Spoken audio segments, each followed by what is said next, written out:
1932 के खतियान के आधार पर स्थानीय नीति को हेमंत कैबिनेट की मंजूरी के बाद राज्यभर में सत्ताधारी दलों का जश्न जारी है, लेकिन कानून के जानकारों ने 1932 के खतियान के आधार पर स्थानीय नीति बनाने के फैसले पर सवाल उठाया है। कानून के जानकारों का कहना है कि इस नीति को लागू करना बड़ी चुनौती होगी।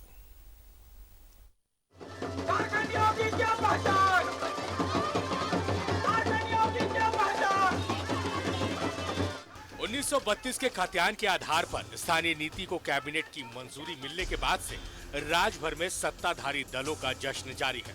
दूसरी ओर कानून के जानकारों ने कैबिनेट के फैसले पर सवाल उठाए।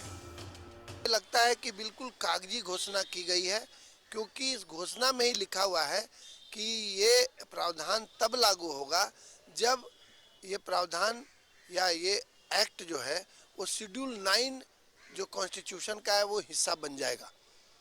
तो हमें लगता है कि राज्य सरकार भली भांति जानती है कि ये किसी प्रकार से लागू किया जाने वाला या लागू किया जा सकने वाला निर्णय है ही नहीं, इसलिए एक ऐसा राइडर लगा दिया गया है कि ये तब लागू होगा जब शेड्यूल 9 में ये इंक्लूड कर दिया जाएगा। टेक्निकली देखिए, इसको शेड्यूल 9 में डालने के लिए फिर प्रेसिडेंट माननीय राष्ट्रपति का चाहिए सैंक्शन, सेंट्रल गवर्नमेंट का अप्रूवल, तो ये तमाम प्रक्रिया से गुजरना होगा और मेरी विधि जानकारी के हिसाब से इसे लागू करना संभव नहीं होगा, ये विधि सम्मत नहीं होगा।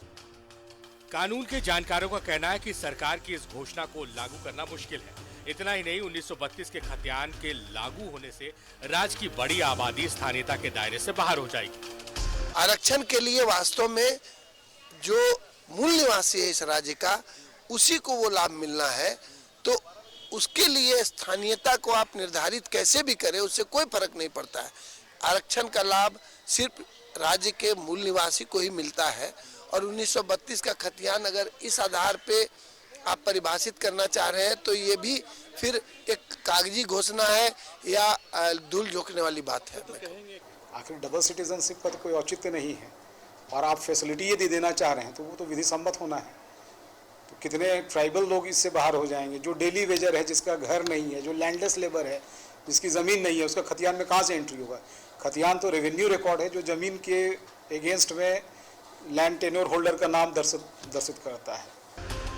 पूर्व महाधिवक्ता अजीत कुमार ने कहा कि बाबूलाल मरांडी की सरकार में 1932 के खतियान के आधार पर स्थानीय नीति बनाई गई थी, जिसे हाईकोर्ट ने खारिज कर दिया था, जबकि पिछली सरकार ने 1985 को कट ऑफ डेट घोषित किया, इसे भी सुप्रीम कोर्ट ने खारिज कर दिया। 1985 के डेडलाइन को भी माननीय सर्वोच्च न्यायालय ने और माननीय उच्च न्यायालय ने नहीं माना, तो जब 1985 का डेडलाइन अभी तक मान्य नहीं हो सका है तो कहां से ये बात बनती है कि 1932 के खतियान की डेडलाइन के आधार पर नियोजन नीति अगर बने और आरक्षित कर दिए जाए यहाँ के सारे पद या वर्ग 3 या 4 के पद, तो किस प्रकार से राज्य सरकार लाभ देगी यह स्पष्ट नहीं है। कानून के जानकारों की माने तो 1932 के खतियान के आधार पर स्थानीय नीति बनाने के कैबिनेट के फैसले में कई पेच हैं। झारखंड के कई जिलों में 1932 में जमीन का सर्वे नहीं हुआ था।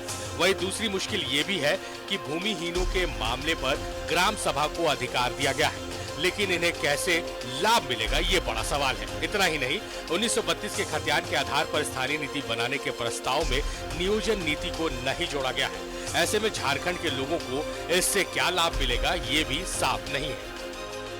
कि राज्य सरकार ने यह स्पष्ट नहीं किया है कि आखिरकार 1932 के खतियान के आधार पर राज्य के मूल निवासियों को क्या लाभ मिलेगा।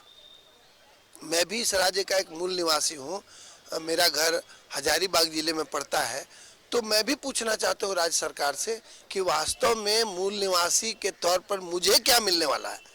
इन्होंने अभी तक स्पष्ट नहीं किया है कि नियोजन की नीति के साथ 1932 के खतियान के आधार को जोड़ा जाने वाला है, और यदि नहीं जोड़ा जाने वाला है तो इसका कारण क्या है, ये राज्य सरकार अभी भी स्पष्ट नहीं कर पाई है और कर भी नहीं पाएगी। मैं कहता हूँ भारत का जो भी नागरिक है, सिटीजन, वो तो कहीं भी जा सकता है, कहीं भी बस सकता है, फिर जहाँ बसेगा उसका वहाँ का अधिकार प्राप्त होगा। तो डोमिसाइल नीति लागू करने के पीछे क्या मंशा सरकार की, ये सरकार जब उसको सामने लाएगी तो फिर देखा जाएगा। न सिर्फ कानून के जानकार बल्कि बीजेपी ने भी सरकार के इस फैसले को लॉलीपॉप बताया है। सीपी सिंह ने कहा है कि झारखंड की जनता को फायदा मिले, बीजेपी ये चाहती है, लेकिन सरकार का ये फैसला कानून सम्मत नहीं है। एक महीना पहले मुख्यमंत्री जी ने सदन के अंदर क्या कहा था, आप लोग भूल गए होंगे। असंभव है, कानूनी पेच है। अब क्या हुआ, कानूनी बाधाएं दूर हो गई क्या? तो मेरा कहना है ये टोटली दोनों लॉलीपॉप है कि नीतियाँ बनाते समय आम जनता उसके केंद्र में हो, ना कि राजनीतिक दृष्टि से कोई चीज़ें देखी जानी चाहिए। राज्य सरकार ने जो भी किया है, मैं इस समय इसलिए टिप्पणी नहीं करूंगा कि इसको, क्योंकि इन सारे चीज़ों को वैधानिकता के दृष्टि से देखने के लिए मुझे लगता है कि आने वाले दिनों में जब समय मिलेगा तो लोग ज़रूर देखेंगे, उसके बाद देखा जाएगा।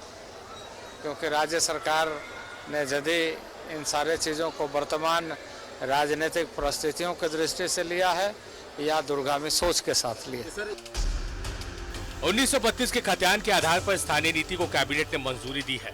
अब इसे विधानसभा से पास कराया जाएगा, जिसके बाद केंद्र सरकार को 9वीं अनुसूची में शामिल करने की मांग की जाएगी।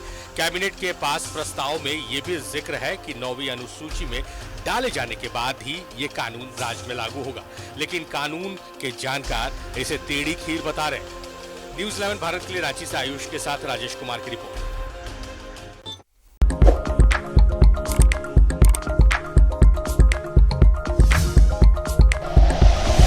Like and share videos, subscribe करें हमारा चैनल और प्रेस करें बेल आइकॉन। न्यूज़ 11 भारत, सच है तो दिखेगा।